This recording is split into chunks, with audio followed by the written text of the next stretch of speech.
Hey guys, what is going on? I've just completely ballsed up.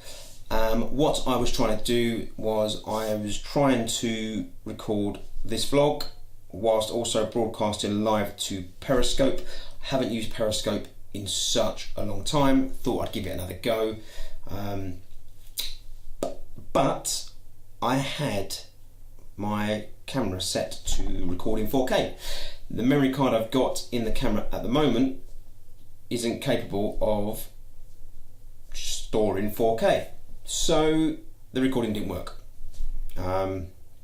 which is a pain because I now have to redo what I've just done. I'm not going to go over it again in Periscope. If you wanted to see the live broadcast, GaryFernon, I'm on Periscope, go watch it there, or you can stay here and I'll go through it again with you now.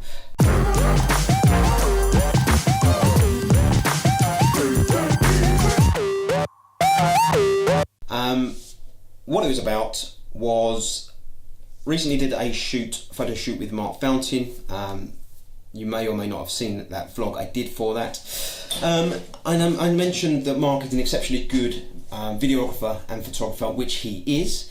But one of the questions that came out of this shoot while we were doing the shoot was he asked me why I shot on the Nikon 24 to 120 and didn't use prime lenses.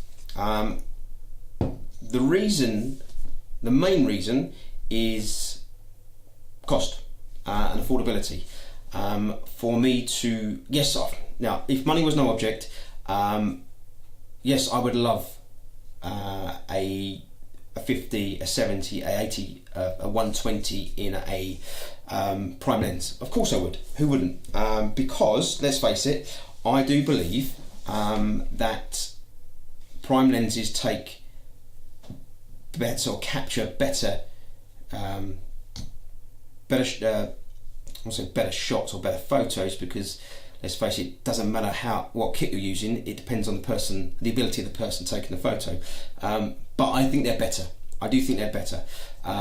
If they weren't, we'd all be shooting on zoom lenses, or at least that's my theory on it.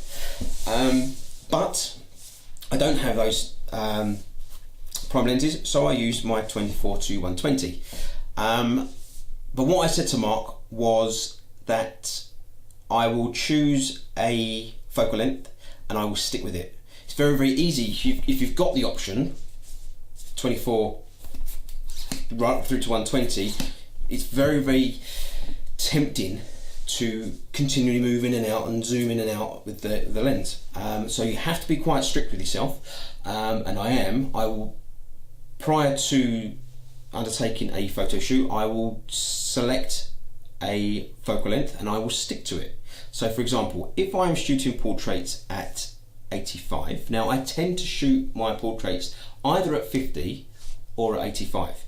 So if I was to select 85 and I wanted to at 85, I wanted to take a shot that encompassed more of the subject, all I'm going to do is, rather than rack through the lens, I'm just going to step back.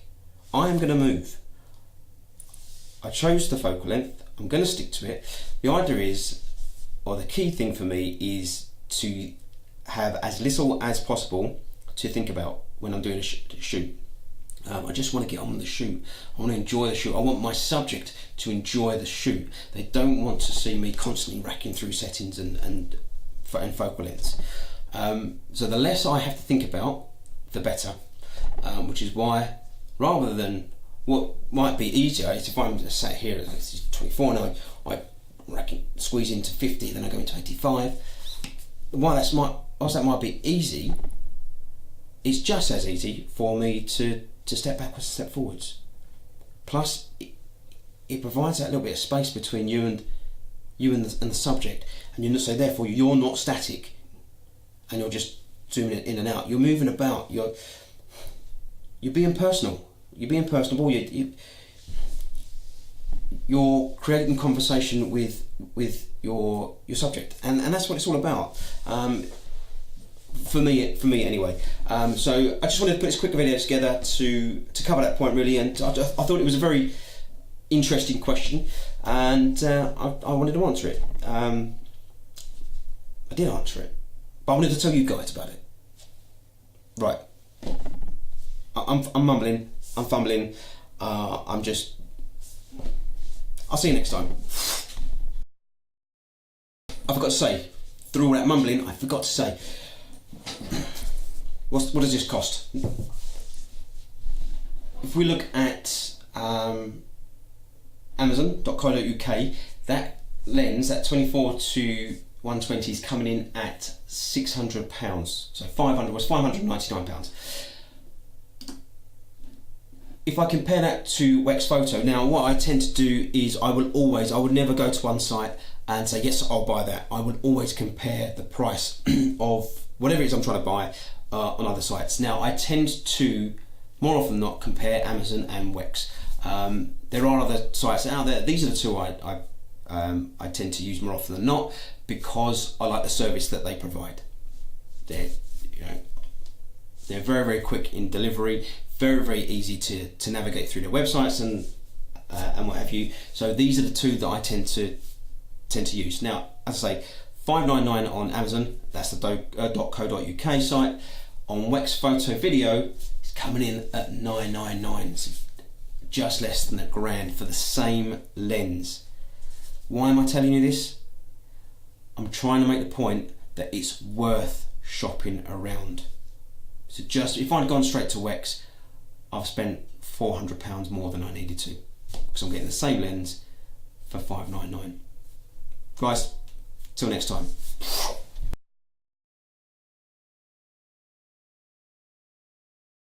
Hey, here we go, done it. Right, hey everybody. I'm recording this both for YouTube and on Periscope. So Periscopians, me YouTubians, Periscopians. Introduction's done. Let's go.